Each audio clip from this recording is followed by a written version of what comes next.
Neighbourhood Watch, Chapter 7.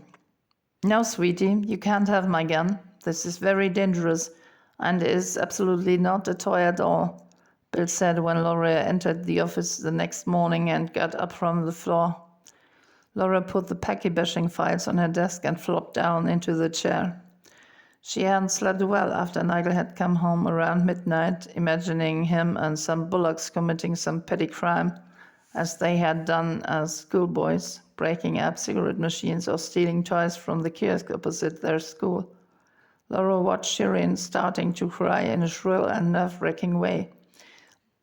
Bill whirled round, grabbed his gun out of its holster from the back of his chair, unloaded it carefully, and put it into Shirin's hands, which made his daughter stop crying at once. A smile flew over her face that would have brightened even the dark ages. How can he be so casual, Laura thought, and made a grimace when he shrugged his shoulders and sat down opposite her. That moment the door swung open and Moira drifted in like the heroine of a Bollywood movie.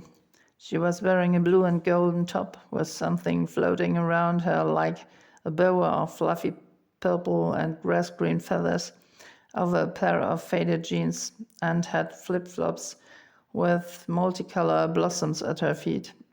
"Oh no, Shorty, how could you?" she screamed, slapped Bill's shoulder, and took the gun from Shirin's hands. Her daughter didn't agree with this action so soon after she had gained the toy. She started shrieking like a police siren. Moira handed the gun back to her husband and frowned in Laura's direction. "Man," she said. Laura thought of testicle care and nodded vigorously. "Come on, love," Moira told her crying daughter, and set her onto her hip. "We have a body to examine. You can be my assistant."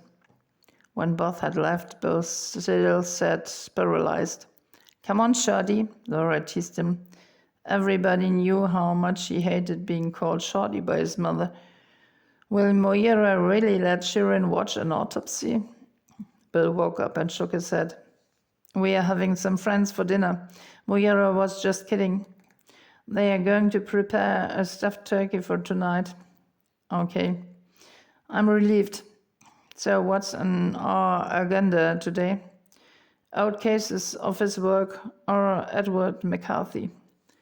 By midday, Laura had talked on the phone with the head teacher of the school and several parents associated with the Pakistani bashing case without any new insights. Bill had interviewed the owners of some cars over the phone again, without results. The vehicles had been demolished by persons unknown. There might be no new leads. "This is too frustrating," Laura said, and called Josh to go for a walk along the way in their lunch break. Josh listened carefully when she told him what Nigel had said. When she had finished, she asked, "And what do you think?" Laura took off like a rocket. Don't psychoanalyze me. I'm not one of your patients, and I don't need a clinical evaluation of the case, but some emotional support." Josh took her in the arms and hugged her. "That's perfect. Just tell me what you need. I need your advice on what to do with Nigel. I feel he doesn't deserve my reliance, but he's my brother, and I shouldn't be so stern. But She broke off and looked over the river helplessly. "You don't trust him, and you have some good reasons for that based on past experience. But deep down in your heart, you hope he has changed, so give it a try. What is the worst case you can imagine if he gets mixed up in something again?" Laura shrugged her shoulders. "I have no worst case scenario. Nothing serious can happen as long as I keep things under control. So why not? As you said, he's your brother."